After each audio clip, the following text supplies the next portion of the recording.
Il avait annoncé sa candidature il y a 2 mois au Cameroun et hier, Samuel Eto'o a finalement déposé son dossier. L'ancien attaquant des Lions indomptables entend briguer la présidence de la Fédération camerounaise de football. Élection prévue le mois prochain, élection anticipée après que le tribunal arbitral du sport a annulé la dernière élection et Samuel Eto'o ne mâche pas ses mots envers l'actuelle direction du football camerounais.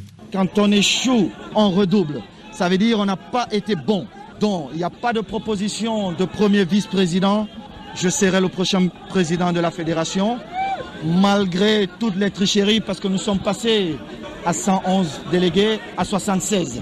Mais même jusque-là, nous disons allons aux élections et que ces délégués prennent leurs responsabilités pour donner enfin l'occasion au football camerounais de devenir ce que ce football doit être. Jusqu'à présent, il y a un seul candidat qui vous a présenté son projet. Ça veut dire que le camp en face n'a pas de vision, n'a pas de projet. Candidat à la présidence de la Fédération camerounaise de football, Samuel Eto'o accuse son principal adversaire, le sortant Sedoun Bombo Njoya, de corruption document à l'appui. La commission d'éthique l'a débouté, mais l'ancien international n'a pas dit son dernier mot. La bataille entre Samuel Eto'o et Sedoun Bombo Njoya dans la course pour la présidence de la Fédération camerounaise de football, FECAFOOT, vient de monter en intensité. Mardi 30 novembre, l'ancien international camerounais a décidé de ne plus retenir ses coups et fait des révélations fracassantes au sujet de son principal adversaire. C'est dans un courrier adressé à la commission d'éthique de la FECAFOOT, qu'il a lui-même rendu public, que Samuel Eto'o a demandé la suspension du président sortant, Sedoun Bombo Njoya, et de son adjoint, Aboubacar Halim Konaté, de toute activité relative au football. Document à l'appui, il les accuse de corruption, manipulation de matchs et détournement de fonds. Rien de moins. Selon Eto'o, Sedoun Bombo Njoya aurait soudoyé un président de club, en l'occurrence celui des Astres FC de Douala, Kandem Dieudonné, afin qu'il ne fasse pas valoir son droit de réintégrer sa division, comme la Chambre de conciliation et d'arbitrage, CCA, du Comité national olympique et sportif du Cameroun, CNOSC, l'y autorisait, à la suite d'un litige avec la Ligue professionnelle.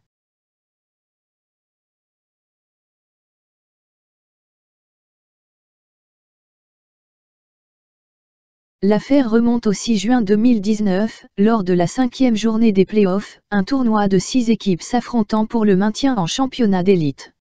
La rencontre opposant le club des Astres FC de Douala à celui de New Star de Douala avait tourné à l'avantage du premier avec le score de 2-0, les Astres assurant ainsi leur maintien en première division. Sauf qu'une plainte des New Star contre le joueur Tanguy Eric Kato, accusé de disposer de 2 contrats avec 2 clubs différents au moment des faits, viendra modifier le résultat obtenu sur le terrain.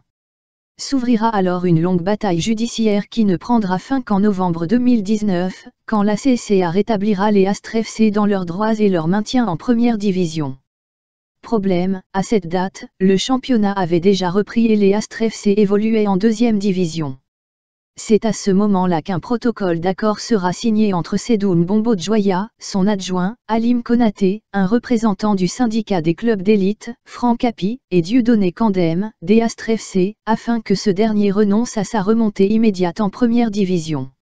En contrepartie, selon les documents avancés par Samuel Eto'o, la FECAFOOT s'est engagée à réintégrer sans condition les Astres FC de Douala en championnat d'élite dès la saison suivante, quel que soit son classement sportif, puis a versé au club une indemnité financière compensatrice au titre des frais de procédure engagés et de réparation du préjudice subi de 89 millions de francs CFA, 136 000 euros.